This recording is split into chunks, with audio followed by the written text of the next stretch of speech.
Welcome back again. You're still watching us here on The Breakfast Show. It's Wednesday morning. I'm Yasmin Bakir and Reem Noor. Good morning, Reem. Good morning, Yasmin. Of course, today we do have a lot of topics to be discussed in our show. Of course, we're taking a look at the political developments and updates on the political scene here in Egypt. We're just a few months away from the presidential elections. We're discussing the preparations for the presidency, who is being nominated, who are the candidates, and the possible outcomes of the people who could be running for the upcoming elections. We're going to be talking with an expert about the expectations that we should be looking forward to in this period and in preparations to the upcoming elections, which are scheduled for mid-April. Yes, exactly. And on another note, and as part of the development and the progress of this country, we're going to be talking to a tourism expert who's going to tell us the current touristic status here in Egypt, how we can boost tourism in Egypt to provide better services and quality of services to the foreigners and people from outside Egypt who are visiting, how we can also promote several types of tourism here in Egypt and become popular, just like neighboring countries or even like Malaysia and Dubai, who has only started just a couple of years ago, and we could learn a few tricks from them. Right now, though, before we get into the details of this episode, we're going to take a look at the weather forecast, followed by what happened back this day in history, and we'll be right back, so please stay tuned.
On the 12th of February 2004, scientists cloned 30 human embryos. South Korean scientists cloned 30 human embryos to obtain cells they hope could one day be used to treat disease. Seoul National University's Woo Suk-hong and colleagues took the genetic material from normal cells in women donors and combined it with their eggs. The resulting embryos were then grown up to produce so-called stem cells that can divide into any tissue in the body. The aim was to use the cells to replace ones that failed in patients with problems as Alzheimer's disease. The work substantially advanced the cause of generating transplantable tissues that exactly match the patient's own immune system. On the 12th of February 2006, a record 26.9 inches of snow fell in New York's Central Park, the biggest winter storm in New York City history, destined for lionization as the blizzard of 2006 buried the region and much of the northeast under blowing, drifting, thigh-high snows that crippled transportation and commerce, knocked out power, and disrupted life for millions in 14 states. A total of 26.9 inches fell in Central Park, the most since record-keeping began in 1864, the National Weather Service reported. In what weather experts called a remarkable and relentless fall, it eclipsed the legendary blow of December 1947, which dropped 26.4 inches and killed 77 people. It also easily surpassed the memorable number 3 and number 2 storms of January 1996, which left 20.2 inches, and March 1888, the notorious blizzard of 88, which dropped 21 inches. On the 12th of February 2005, Howard Dean was named Democratic Party chief. Former Vermont Governor Howard Dean took the helm of the Democratic National Committee, vowing to make that day the beginning of the reemergence of the Democratic Party. Dean won the chairmanship on a voice vote of the 447-member committee after 6 other candidates dropped out in weeks. He immediately laid out his vision for rebuilding a party clobbered in recent elections, leaving it out of power in the White House, both chambers of Congress, and majority of governorships. Republicans wandered around in the political wilderness for 40 years before they took back Congress. The former presidential contender, who appeared likely to win the party's nomination before his candidacy fizzled in early 2004, promised to work hard in areas in which the Democratic Party faced major uphill battles. He lashed out at Bush's Social Security plan, which would allow people to place some money earmarked for Social Security into private investment accounts. Dean also vowed to work to help the Democratic Party build a reputation as strong on national security.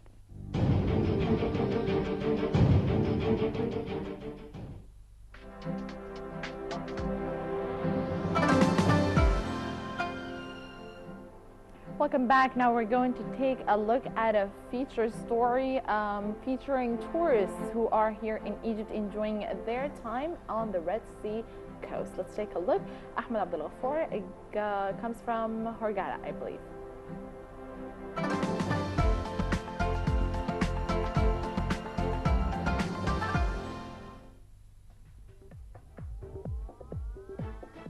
Good morning. We're still having fun. I'm right here in the lobby of the hotel where we're going to make some interviews with some tourists and see what they think about Egypt. So stay with us.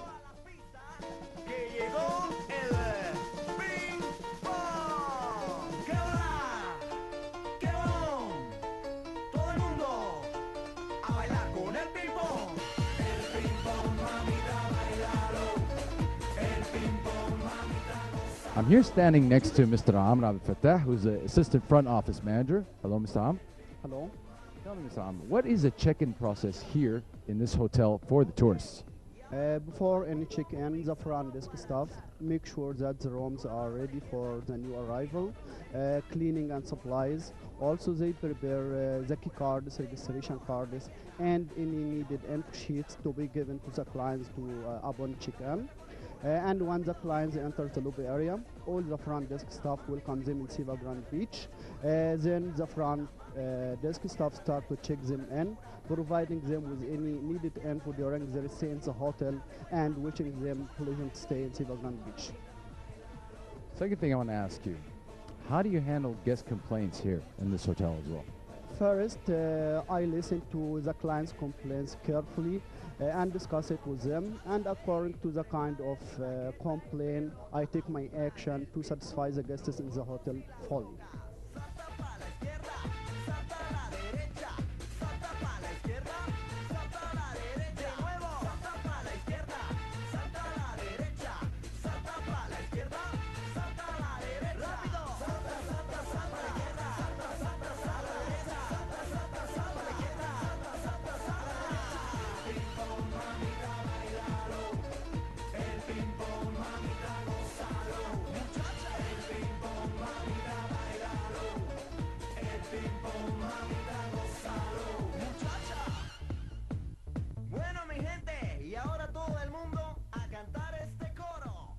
How do you see tourism progress here in Egypt now? I see that tourism in Egypt has great potential growth because of the weather. Also, there is no political problems like before, and the ban has been lifted. And we see that the number of the tourists is more than before, but we need to give more awareness about Egypt's safety.